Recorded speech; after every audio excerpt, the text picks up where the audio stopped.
வணக்கம், நான் உங்க friend Jaya Srinivasan. Welcome to veggies recipe. இன்னைக்கு நம்ம வெஜ்ஜீஸ் ரெசிபி கிச்சன்ல நம்ம பிரேக்ஃபாஸ்ட்க்கு, டின்னருக்கு, லஞ்ச் பாக்ஸ்க்கு எல்லாம் யூஸ் ஆகிற மாதிரியான ஒரு ஹெல்தியான டிஃபன் ரெசிபி பார்க்க போறோம். வெந்தய தோசை. வெந்தயம் உடம்புக்கு ரொம்ப நல்லது. இதுல நம்ம உளுந்து சேர்க்காம வெறும் வெந்தயத்தை மட்டும் சேர்த்து நம்ம பண்ண போறோம். அதனால வயிற்றுக்கும் ரொம்பவே நல்லது. இது நல்லா சாஃப்டா பஞ்சு மாதிரி இருக்கும். நம்ம காத்தால பண்ணி வச்ச தோசைய நைட் சாப்பிட்டா கூட அவ்வளோ சாஃப்டா இருக்கும். ரொம்ப எண்ணெய் சேர்க்க வேண்டிய அவசியமே இருக்காது. கம்மி எண்ணெயிலே இந்த தோசை அருமையா வரும். நல்ல வெந்தய வாசனையோட சூப்பரா இருக்கும். இந்த வெந்தய தோசைக்கு தொட்டு சாப்பிட்றதுக்கு ஒரு டேஸ்டியான வேர்க்கடலை சட்னி அரைக்க போறோம். இந்த சாஃப்டான தோசைக்கும் இந்த சட்னிக்கும் இந்த காம்பினேஷன் ரொம்பவே நல்லா இருக்கும். ரொம்ப அதிகமான இன்கிரீடியன்ஸ் இல்லாம ரொம்ப சீக்கிரம் அரைச்சு முடிச்சிடலாம். ஃபர்ஸ்ட் டைம் சேனலை பாக்குறீங்கன்னா ப்ளீஸ் சப்ஸ்கிரைப் பண்ணுங்க. பெல் ஐக்கானை கிளிக் பண்ணி ஆல் ஆப்ஷன் கொடுத்துட்டீங்கன்னா நான் போடக்கூடிய எல்லா வீடியோஸும் குவிக்கா உங்களுக்கு ரீச் ஆகும். வாங்க இந்த டேஸ்டி அண்ட் ஹெல்தியான வெந்தய தோசை எப்படி பண்றதுன்னு பார்க்கலாம். வெந்தய தோசை பண்றதுக்கு 2 கப்பு இட்லி அரிசி, 2 டீஸ்பூன் துவரம்பருப்பு, 2 டீஸ்பூன் வெந்தயம் எடுத்துட்டு இருக்கேன். அரிசியை நல்லா வாஷ் பண்ணிட்டு ஒரு 4 மணி நேரம் ஊற வச்சுக்கணும். இப்போ வெந்தயம், துவரம்பருப்பு இதை நம்ம தனித்தனியாவும் ஊற வச்சுக்கலாம், சேர்த்தும் ஊற வச்சுக்கலாம். இந்த கொஞ்சோண்டு வெந்தயம் நம்ம மிக்சி ஜார்ல நம்ம அரைக்க முடியும் அப்படின்னா தனித்தனியா ஊற வச்சுக்கலாம்.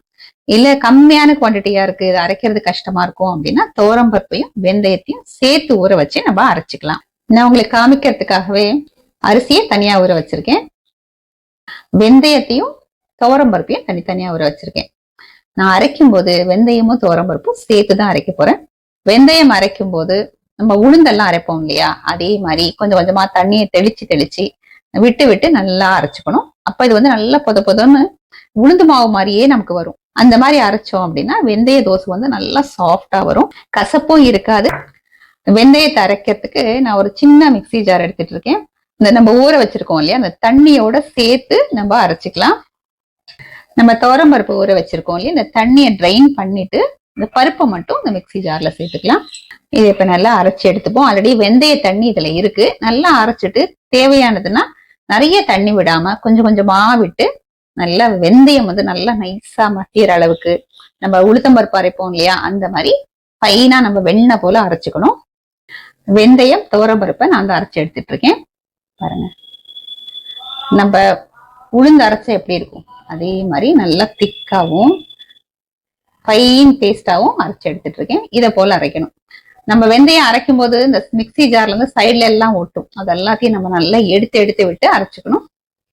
அரிசி அரைக்கிறதுக்கு நான் ஒரு பெரிய ஜார் எடுத்துட்டு இருக்கேன், ஏன்னா கொஞ்சம் குவான்டிட்டி அதிகமா இருக்கு இல்லையா. அதனால எப்பவுமே அரிசி அரைக்கும் போது கூட ரொம்ப தண்ணி சேர்க்காம அரைச்சிட்டு அதுக்கப்புறம் தண்ணி சேர்த்தோம் அப்படின்னா ரொம்ப சீக்கிரம் மசிஞ்சிடும். மிக்சியும் சூடாகாம இருக்கும். தண்ணி சேர்க்காம ஃபர்ஸ்ட் அரைச்சிட்டீங்கன்னா ஒரு ரவா பதமத்துக்கு வந்துடும். அதுக்கப்புறம் நீங்க கொஞ்சம் கொஞ்சமா தண்ணியை விட்டு ஃபைன் ரவா பதம் இருக்கும் இல்லையா, அந்த மாதிரி அரைச்சிக்கலாம். நான் அரைச்சிட்டு உங்களுக்கு காமிக்கிறேன். ஜஸ்ட் 1 நிமிஷம் தான் அரைச்சிருக்கேன். பாருங்க, இந்த மாதிரி ரவா பதம் வந்தாச்சு. இப்ப நம்ம தண்ணி சேர்த்து அரைச்சோம் அப்படின்னா திரும்ப 1 நிமிஷத்துலயே இது நமக்கு ஃபைன் ரவா பதத்துக்கு வந்துடும். மொத்தமாவே இந்த அரிசி அரைக்கிறதுக்கு ஒரு 2 நிமிஷம் தான் ஆகும். தண்ணி விட்டு அரைச்சி உங்களுக்கு காமிக்கிறேன். நம்ம அரைச்ச அரிசி மாவை ஒரு பவுலுக்கு மாத்திக்கலாம். அரிசியை இந்த மாதிரி ஃபைன் ரவா பதத்துக்கு நான் அரைச்சி எடுத்துட்டு இருக்கேன்.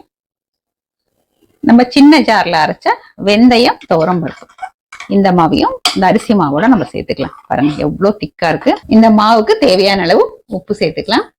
இதை நல்லா மிக்ஸ் பண்ணிக்கணும். நல்லா மிக்ஸ் பண்ணியாச்சு. ஈர கையால நல்லா சைட்ல எல்லாம் ஒட்டி இருக்கு இல்லையா, இதெல்லாம் நீட்டா எடுத்து விட்டுடணும். இந்த மாதிரி கிளீனா எடுத்து விட்டோம்னா பாக்குறதுக்குமே நீட்டா இருக்கும். ஒரு தட்டு போட்டு மூடிடலாம். இந்த மாவு ஃபர்மெண்ட் ஆகிறதுக்கு 8 மணி நேரம் ஆகும். இது ஃபர்மெண்ட் ஆனதுக்கு அப்புறம் நம்ம பார்க்கலாம். நம்ம வெந்தய தோசைக்கு மாவு அரைச்சு வச்சு 8 மணி நேரம் ஆயாச்சு. சூப்பரா ஃபர்மெண்ட் ஆயிருக்கு. பாருங்க, ஆஹா, ஃபர்ஸ்ட் கிளாஸா ஃபர்மெண்ட் ஆயிருக்கு. நல்ல பபிளா சூப்பரா வந்திருக்கு. இப்படி இருந்தாலே நமக்கு இந்த வெந்தய தோசை நல்லா சாஃப்டா பஞ்சு பஞ்சா அருமையா வரும். தேவையான அளவு மாவை தனியா பாத்திரத்துல எடுத்துக்கிட்டு மிச்ச மாவை நம்ம ஃப்ரிட்ஜ்ல வச்சிடலாம். ஃப்ரிட்ஜ்ல இருக்கிற மாவை நம்ம 2-3 நாள் வரைக்கும் கூட யூஸ் பண்ணலாம். நம்ம வெந்தய தோசை பண்றதுக்குள்ள அதுக்கு ஒரு சட்னி அரைச்சிடலாம். 1 கப்பு வேர்க்கடலை எடுத்துக்கிறேன். மீடியம் ஃப்ளேம்ல நல்லா வறுத்துக்கலாம். வறுத்த வேர்க்கடலை இருந்ததுன்னா நம்ம டைரக்டாவே யூஸ் பண்ணிக்கலாம். வேர்க்கடலை இந்த மாதிரி நல்லா வறுத்துக்கணும். இப்போ இது வேற பவுலுக்கு மாத்திக்கலாம். சூடு ஆறட்டும். அதுக்கப்புறம் இந்த மேல தோல்லாம் நம்ம எடுத்துக்கலாம். அதே கடாயில ஒரு 4 மிளகாய் வத்தல் சேர்த்துக்கலாம். இது எண்ணெய் எதுவும் தேவையில்லை, ஜஸ்ட் ட்ரை ரோஸ்ட் பண்ணிக்கிட்டா போதும். நான் வந்து 4 மிளகாய் எடுத்துட்டு இருக்கேன். நீங்க உங்க காரத்துக்கு தகுந்த மாதிரி கம்மி கூட கூட எடுத்துக்கலாம். மிளகாய் நல்லா வறுபட்டாச்சு. இப்ப ஸ்டவ் ஆஃப் பண்ணிக்கலாம்.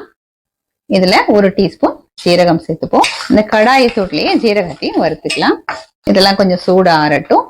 வேர்க்கடலை சட்னிக்கு நம்ம வறுத்த வேர்க்கடலை, மிளகாய் வத்தல், ஜீரகம், அதுக்கப்புறம் ஒரு சின்ன பீஸ் வந்து புளி, தேவையான அளவு உப்பு. இதை ஃபர்ஸ்ட் ட்ரையா அரைச்சு எடுத்துட்டு அதுக்கப்புறம் தண்ணியை விட்டு நம்ம அரைக்கணும். அது கொஞ்சம் கெட்டி சட்னியா இருந்தா தான் நல்லா இருக்கும். அதே மாதிரி ஃபைன் பேஸ்டா அரைக்காம கொஞ்சம் கொரப்பா அரைச்சு எடுத்துக்கலாம்.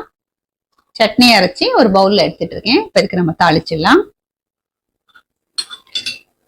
1 டேபிள் ஸ்பூன் எண்ணெயில கடுகு, உளுத்தம்பருப்பு, மிளகாய் வத்தல், கருவேப்பிலை, பெருங்காயம் எல்லாமே வந்து சேர்த்து தாளிச்சிருக்கேன்.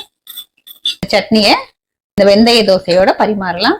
இதுல இன்னும் வந்து ஒரு 4 சின்ன வெங்காயம் தோலை உரிச்சிட்டு பச்சையா அப்படியே சேர்த்து அரைச்சாலும் இந்த சட்னி சூப்பரா இருக்கும். பூண்டு சாப்பிடுவீங்கன்னா அதோட 2 பல்லு பூண்டும் சேர்த்து அரைச்சா ரொம்பவே நல்லா இருக்கும். சட்னி ரெடி ஆயாச்சு. நம்ம வெந்தய தோசை பண்ணிடலாம். கல்லு பாருங்க நல்லா சூடாயாச்சு. தேவையான அளவு தோசை மாவை நம்ம ஒரு பவுல்ல எடுத்துட்டு மிச்சத்தை நம்ம ஃப்ரிட்ஜ்ல வச்சுக்கலாம். கொஞ்சமா தண்ணி விட்டு இந்த மாதிரி கரைச்சிருக்கேன். இப்படி கொஞ்சம் தூக்கினா மாதிரி விட்டோம்னா ஆட்டோமேட்டிக்காவே நல்லா ஸ்ப்ரெட் ஆயிடும்.